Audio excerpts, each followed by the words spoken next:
She stepped through the wet floor on purpose. That is the part I need you to understand before anything else. This was not an accident. This was not a woman in a hurry who didn't notice the yellow caution sign.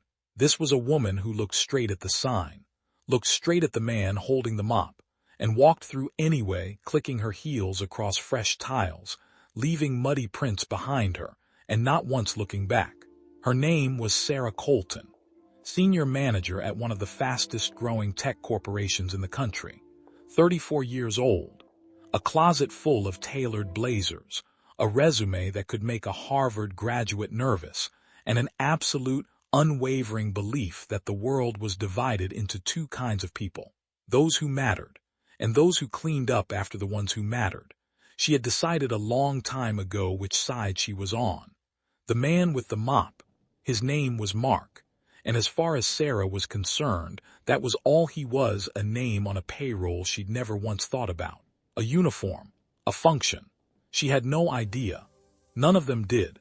Stay with me, because what happens next inside that boardroom, in front of every person who watched her walk through that wet floor and said nothing, is the kind of story that changes the way you look at every person you've ever decided didn't matter. Mark Sterling had been invisible for exactly 112 days. He had counted them. Not out of boredom, but because counting things was a habit left over from his early years. From the days when counting meant the difference between making rent and not making rent, between shipping a product on time and watching everything fall apart. Back then, numbers were survival.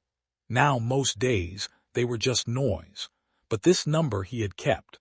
112 mornings of driving himself to the employee parking structure in a 10-year-old Honda he bought specifically for this purpose. 112 mornings of changing into coveralls in a utility closet on the basement level, checking that his disguise held, the hair roughed up, the posture deliberately slouched, the expensive watch replaced with a plain rubber one. 112 mornings of pushing a cleaning cart through the gleaming halls of the company he had built from nothing, watching. Nobody looked at him. That was the point.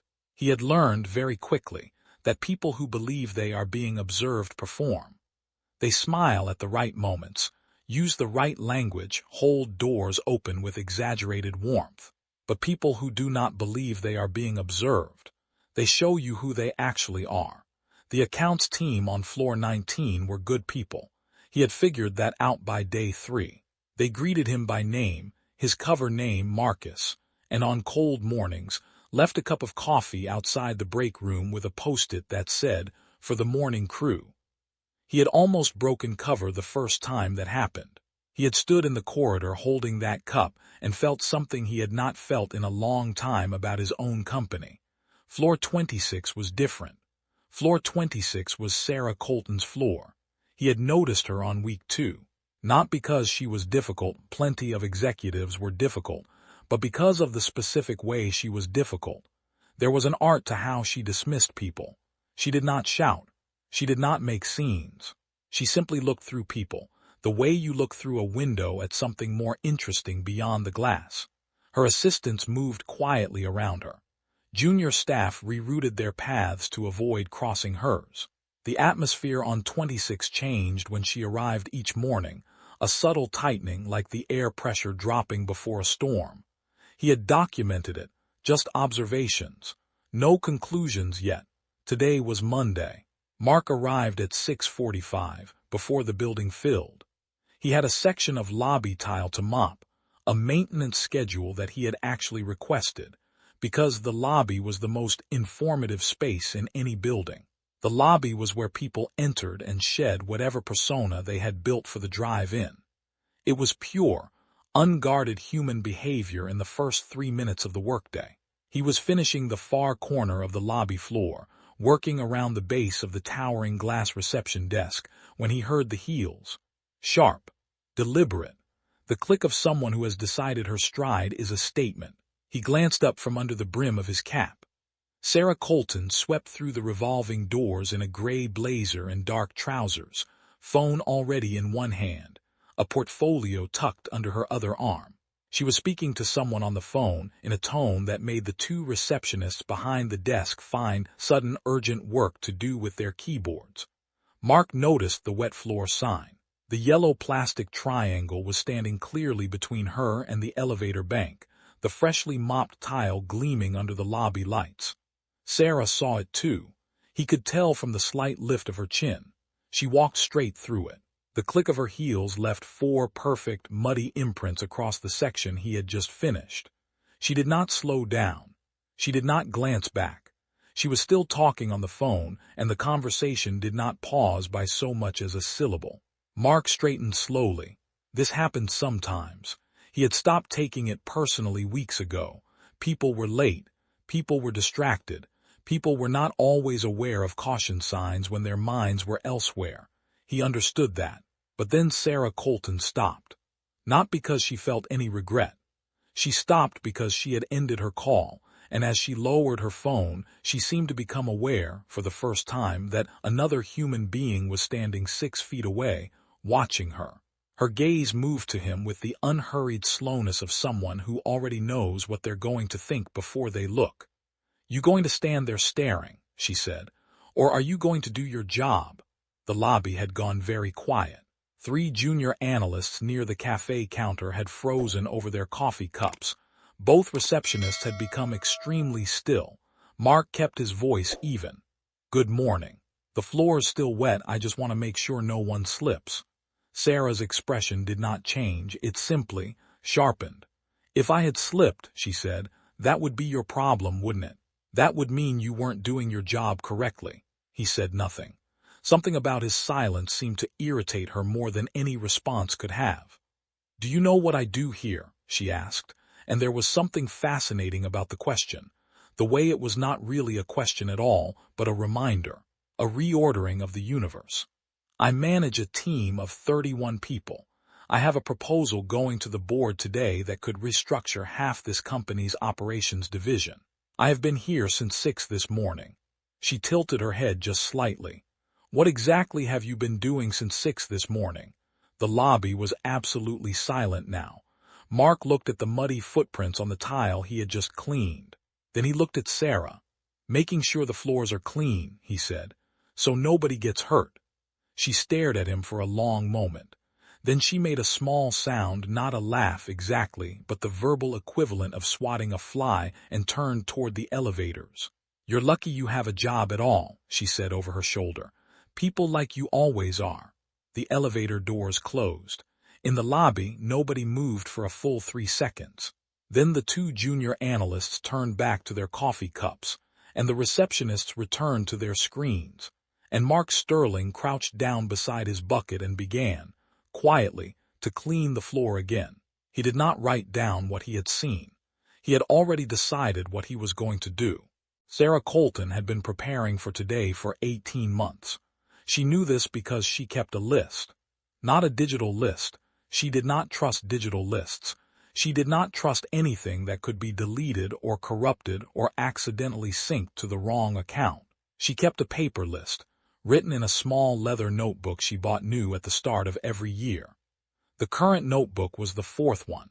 In it, under a tab she had simply labeled promotion, she had tracked every milestone, every completed deliverable, every time she had exceeded a target, every measurable proof that she had earned what she was about to receive.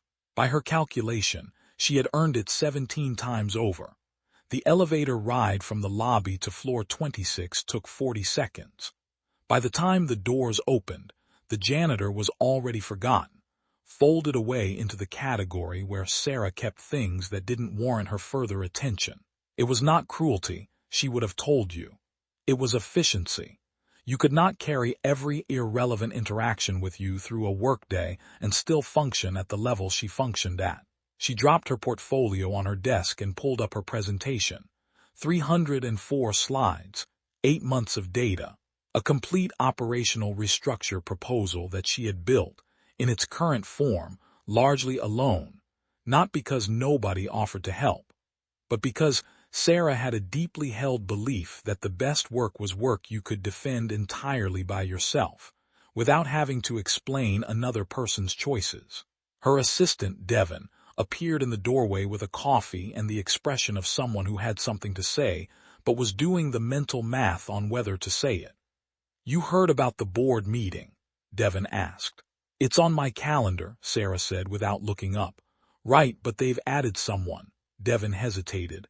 "External observer, apparently. Some kind of leadership assessment. HR sent a memo this morning, but most people missed it." Sarah glanced up for the first time. "An observer. That's what it says." She considered this for exactly 2 seconds, then turned back to her screen. An observer. Fine. If anything, she thought, an observer was an opportunity. She was always better when someone was watching. She performed under pressure the way other people fell apart. It was one of her gifts, and she knew it. "What time does it start?" 3 o'clock. "Good." She pulled up the first slide. "Close the door on your way out." The morning passed in the way that important mornings pass, quickly, and with the specific texture of something that is already over before it has properly begun. Sarah ran 3 department reviews. She rewrote the conclusion section of her presentation during her lunch break because she had decided, overnight, that the original ending was too cautious. She ate a salad at her desk and did not speak to anyone who was not directly relevant to the day ahead. She did not think about the lobby. At 2:45 she stood in the women's restroom on floor 26, studying herself in the mirror with the quiet thoroughness of a general checking their armor before a battle. Gray blazer, still crisp. Hair still controlled. Eyes sharp. She had given herself this exact look in this exact mirror before every significant presentation for the past 2 years, and the look had never lied to her. "You are ready," it told her. "You have earned this." She picked up her portfolio and walked to the elevator. She did not notice, because why would she, that the cleaning cart had been left outside the utility closet at the end of the hall, that it had been there all day, that the person who had been pushing it had not returned. The elevator opened. She stepped in. Floor 38. The boardroom at Nexus Technologies occupied the entire northeast corner of the 38th floor. Floor-to-ceiling windows. A table built from a single slab of reclaimed walnut, 12 feet long, surrounded by 14 leather chairs. The skyline pressed against the glass like a painting of itself. The towers and bridges and gray afternoon sky, arranged with the kind of accidental beauty that cities sometimes produce on cloudy weekdays. When Sarah entered at 3 minutes to 3, 9 people were already seated. She recognized all of them. The CFO, 2 non-executive board members, the head of legal, 3 senior directors from divisions adjacent to hers. Devon had been right about one thing: the room felt different today. There was a quality to the silence that wasn't quite anticipation, more like waiting, the way a theater feels in the 30 seconds before the lights go down. Victor Hale, the head of the board's leadership committee, stood to greet her with the particular warmth of a man who has decided he likes the news he is about to deliver. "Sarah, thank you for being here. Please sit." She took her usual chair, second from the head, left side, a position she had claimed as her own through consistent early arrival over the past year. She set her portfolio on the table, opened it to the title slide, and looked around the room. "I understand there's an external observer joining us," she said. Victor's expression flickered. Not much, not enough that she could name it. "Yes," he said. "He'll be here momentarily." The door opened. Sarah was already turning in her chair, which is why she saw it clearly, the way every person in the room registered the entrance. Not the polite uptick of attention that greets a colleague, not the careful neutrality of deference to a superior. This was something else. This was the specific, full-body response of people in the presence of someone who holds power over everything in the room. Everyone stood, not because they had been asked to, because they simply did. Sarah stood too, a reflex, caught half a second after everyone else. The man who walked through the door was wearing a charcoal suit that fit as though it had been constructed specifically around the geometry of his body. Silver cufflinks. No tie. The kind of groomed stillness that takes years and a certain kind of quiet confidence to achieve. He moved to the head of the table with the unhurried ease of someone who has never needed to announce that he belonged. Sarah's brain ran the sequence it ran for every new person she met. Assessment, categorization, relevance ranking. The sequence stopped, froze actually like a computer that has encountered a file it cannot open, because she knew this face. She knew the jaw. She knew the set of the shoulders. She knew the eyes, gray-green, watching everything, giving nothing away, and she knew them from a context so different from this room that her mind genuinely refused for a moment to make the connection. Victor Hale was speaking. I'm glad you're all here today, because before we begin this afternoon's agenda, we have the pleasure of introducing someone most of you know by name, but whom some of you may be meeting for the first time in person. Ladies and gentlemen, this is Mark Sterling, Chairman and CEO of Nexus Technologies. The room that had already been quiet, went somewhere beyond quiet. Sarah Colton felt the blood leave her face. She felt it with physical specificity, the way you feel temperature change, a draining away, starting at the cheekbones, moving downward. Mark Sterling looked at her, not with anger. That somehow would have been easier. He looked at her with the exact same calm expression he had worn in the lobby 8 hours ago, standing beside a mop and a yellow caution sign. Completely steady, completely present, as though he had known every single moment between then and now exactly how this room would feel. Please, he said with a slight gesture toward the seats. Sit down. The room sat. Sarah sat. Her portfolio was open on the table in front of her. 304 slides. 8 months of work. Her hands, she noticed distantly, were very still, the stillness of something that has stopped because it no longer knows what motion is appropriate. Mark Sterling settled into the chair at the head of the table, folded his hands and looked directly at her. Miss Colton, he said, I've heard a great deal about your proposal. I'd love to hear you walk us through it. Here is something people do not tell you about humiliation. It has its own particular grammar. There is the loud kind, the kind that happens in public, with witnesses, with volume. That kind you can survive through sheer adrenaline. The noise of it covers the wound, at least temporarily. And then there is the quiet kind. The quiet kind happens in a room where everyone is being extremely polite, where voices remain measured and professional, where nobody raises a hand or lifts their voice or does anything that could be named, specifically, as cruel. And yet somehow, with every passing moment, you become more certain that the walls are closing, that you are the only person in the room who does not fully understand what is actually happening. Sarah was experiencing the quiet kind. She had presented 47 slides. She had answered 3 clarifying questions from the CFO with composure she genuinely did not feel. She had walked through the data correctly.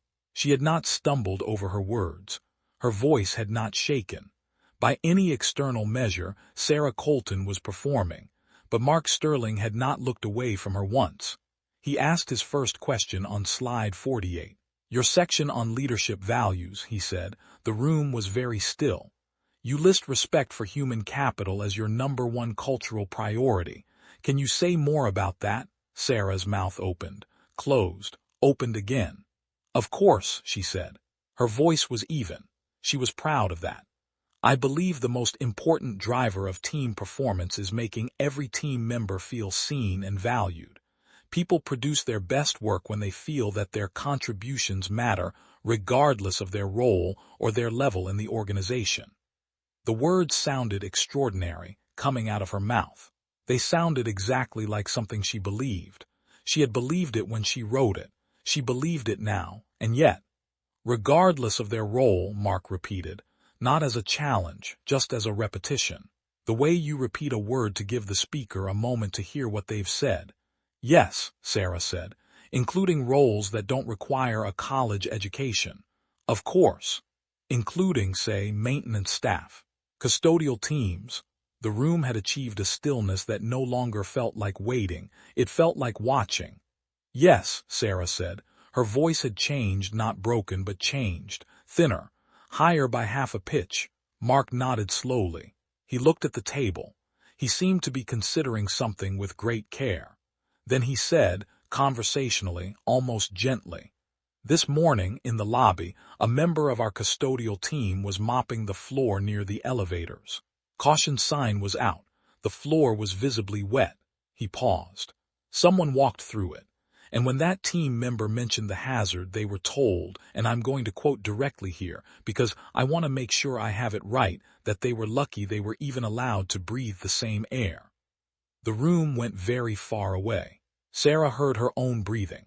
She heard the faint ambient hum of the city through 38 floors of insulated glass.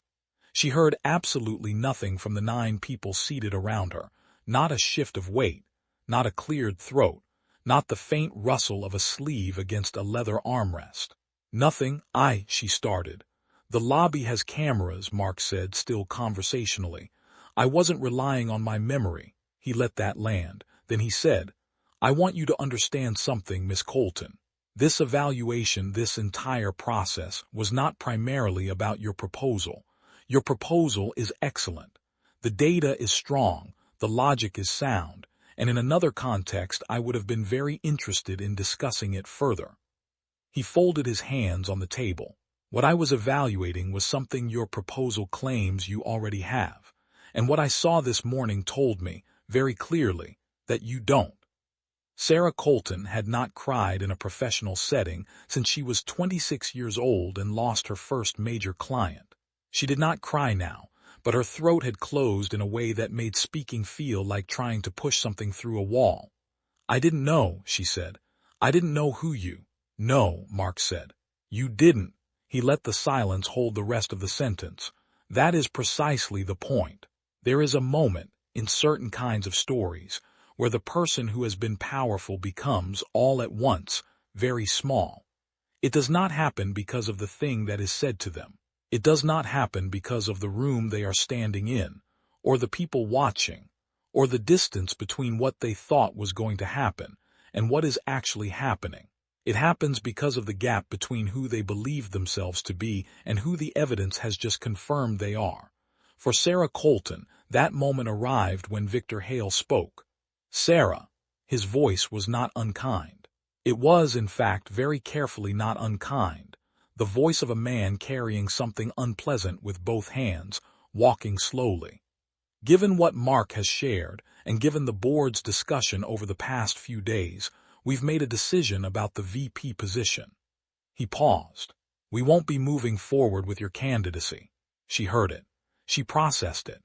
She did the thing that the brain does in moments of shock, which is to repeat the sentence to itself several times in quick succession. The way you press a key on a keyboard that isn't responding, over and over, expecting a different result. "There's more," Victor said. He glanced at Mark, who gave a single slight nod. "Mark has asked HR to begin a formal review of your conduct with subordinates over the past 12 months, based on some of the patterns that came to light during his assessment period." He folded his hands. "Until that review is complete, we're asking you to step back from your management responsibilities." Step back. The phrase had a corporate gentleness to it that Sarah recognized as a kindness she had not earned. She looked at Mark. He was watching her with an expression she could not, even now, call cruel. It was something more difficult than cruel. It was something like sorrow, not for her specifically, but for the distance between what a person says they believe and what their actions prove they believe. The sorrow of someone who has stopped being surprised by that distance, but has not yet stopped being tired by it. "Is there anything you'd like to say?" he asked. And here is the part that surprised her. Because Sarah Colton, who had never been at a loss for language in any professional setting in her adult life. Sarah Colton, who could talk her way into rooms and out of mistakes, and through quarterly reviews where the numbers told a story she didn't want told, had nothing. Not a defense, not an explanation, not the particular brand of plausible deniability she had deployed so successfully in so many smaller moments over the years. She had nothing, because the thing about being seen, truly seen, at the worst angle, in the clearest light, is that it removes all the architecture of justification. You cannot construct an argument in a room where everyone already knows the answer. She closed her portfolio. She stood. She said very quietly, "No." And she walked to the door. She was aware of every eye in the room. She was aware of the carpet under her feet and the city visible through the glass and the particular silence that followed her exit, not hostile, but absolute. The silence of people who have witnessed something and do not yet know what to do with what they have seen. The door closed behind her. In the corridor outside, the elevator bank gleamed. Soft lighting, polished floors. And there, at the end of the hall near the utility closet, the cleaning cart, exactly where it had been left this morning. She pressed the elevator button. While she waited, she looked at the cart. The mop. The blue bucket with its worn handle. The small, undistinguished inventory of a job that keeps a building running quietly, constantly, and almost entirely without acknowledgement. The elevator arrived. She stepped in. She did not look back. In the boardroom, Mark Sterling had risen and walked to the window. Below him, the city continued in all its ordinary, indifferent complexity. Taxis moved. People crossed streets. Somewhere in the building, in corridors he had spent 4 months walking, the work of the day continued. Victor Hale appeared at his shoulder. "For what it's worth," Victor said, "I think what you did took a great deal of courage. Most CEOs would have sent an email." Mark was quiet for a moment. "I didn't do it for courage," he said. "I did it because I wanted to know if the place I built was worth being proud of." Victor waited. "It mostly is," Mark said. "Floor 19 especially." Victor looked at him. "They left coffee," Mark said simply, "for the morning crew every day." He turned from the window. "Schedule a company-wide meeting for Thursday," he said. "I want to meet the custodial team, all of them, officially this time." He walked out of the boardroom with the specific quiet of a man who has found the answer he was looking for, and has already started thinking about what comes next. 6 weeks after that boardroom afternoon, Nexus Technologies launched what the press would later call one of the most unusual internal initiatives in corporate history. A company-wide recognition program designed specifically to honor the people who kept the building running. The custodial team, the security staff, the mailroom, the cafeteria crew. Mark Sterling stood at the podium on a Thursday morning and said, in front of 400 employees streaming live across 12 locations, "The measure of a company is not its biggest deal. It is how it treats the person who cleans up after the deal is done." The coffee cups on floor 19 kept appearing, every morning, except now they had names on them. Sarah Colton left the building with everything she had arrived with, and not a single thing she had come for.